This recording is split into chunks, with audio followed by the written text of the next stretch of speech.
Assalamualaikum warahmatullahi wabarakatuh. Di sini kami kelompok 2 ingin mempresentasikan hasil diskusi kami. Perkenalkan, nama saya Ahmad Fadil Musaki, di sini sebagai moderator, dan anggota-anggota kelompok 2 yaitu yang pertama Devi Noviana sebagai pemateri 1, yang kedua Ika Rodatul Aulia sebagai pemateri kedua, dan yang ketiga yaitu Reni Mantikasari sebagai pemateri yang ketiga. Baiklah, langsung saja dimulai. Untuk materi yang pertama akan dijelaskan oleh Devi Noviana. A. Pancasila sebagai sistem filsafat. Pancasila pada hakikatnya merupakan suatu sistem dalam pengertian bahwa bagian-bagian atau sila-silanya itu saling berhubungan secara erat sehingga membentuk suatu struktur yang menyeluruh. Pancasila sebagai suatu sistem filsafat bersifat khas dan berbeda dengan sistem-sistem filsafat yang lainnya, misalnya liberalisme, materialisme, komunisme, dan aliran filsafat yang lain. Filsafat Pancasila dapat didefinisikan secara ringkas sebagai refleksi kritis dan rasional tentang Pancasila sebagai dasar negara dan kenyataan budaya bangsa dengan tujuan untuk mendapatkan pokok-pokok pengertiannya yang mendasar dan menyeluruh. Pancasila dikatakan sebagai filsafat karena Pancasila merupakan perenungan jiwa yang dituangkan dalam suatu sistem dan merupakan pancaran dari semua sila Pancasila. Kesatuan sila-sila Pancasila pada hakikatnya bukanlah hanya merupakan kesatuan yang bersifat formal logis saja, namun juga meliputi kesatuan dasar ontologis, dasar epistemologis, serta dasar aksiologis dari sila Pancasila. Pancasila sebagai sistem filsafat yaitu suatu konsep tentang dasar negara yang terdiri dari 5 sila sebagai unsur yang mempunyai fungsi masing-masing dan satu tujuan yang sama untuk mengatur dan menyelenggarakan kehidupan bernegara di Indonesia.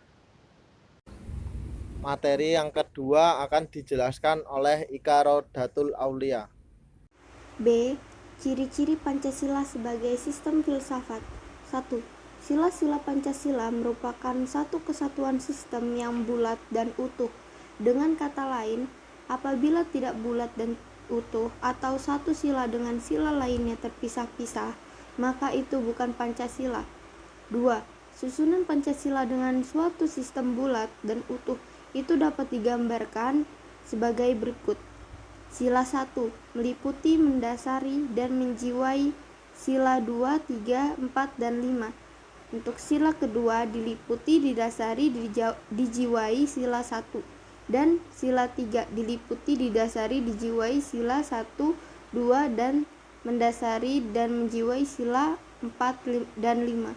Sila 4 diliputi, didasari, dijiwai sila 1, 2, 3, dan mendasari dan menjiwai sila 5. Sila 5 diliputi, didasari, dan dijiwai sila 1, 2, 3, 4. Yang C. Fungsi Pancasila sebagai sistem filsafat. A. Pancasila sebagai dasar negara. Pancasila dipergunakan sebagai dasar negara untuk mengatur pemerintahan dan penyelenggaraan negara. Pancasila sebagai dasar negara dinyatakan dalam pembukaan Undang-Undang Dasar 1945 Alinea 4 dan merupakan landasan konstitusional. Dalam hal ini Pancasila sebagai sumber hukum dasar nasional dan semua perundang-undangan harus bersumber pada Pancasila. Yang B. Pancasila sebagai pandangan hidup bangsa Indonesia. Dalam hal ini Pancasila diamalkan dalam kehidupan sehari-hari dan semua tingkah laku dan tindakan perbuatan manusia Indonesia harus dijiwai dan merupakan pancaran dari semua sila Pancasila. Yang C. Pancasila sebagai jiwa bangsa Indonesia. Dalam hal ini, Pancasila sebagai penggerak atau dinamika serta pembimbing ke arah tujuan untuk mewujudkan masyarakat Pancasila. Pancasila dalam hal ini dijelaskan dalam teori von Savery bahwa setiap bangsa mempunyai jiwanya masing-masing yang disebut Volksgeist, yaitu jiwa rakyat atau jiwa bangsa. Yang D. Pancasila sebagai perjanjian luhur. Dikatakan sebagai perjanjian luhur karena Pancasila ini disetujui oleh wakil-wakil rakyat Indonesia dari seluruh Indonesia. Materi yang ketiga akan dijelaskan oleh Reni Mantikasari. Pancasila sebagai kepribadian bangsa.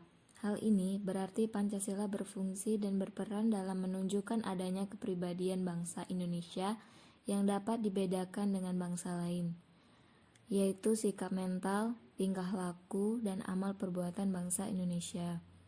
F. Pancasila sebagai moral pembangunan.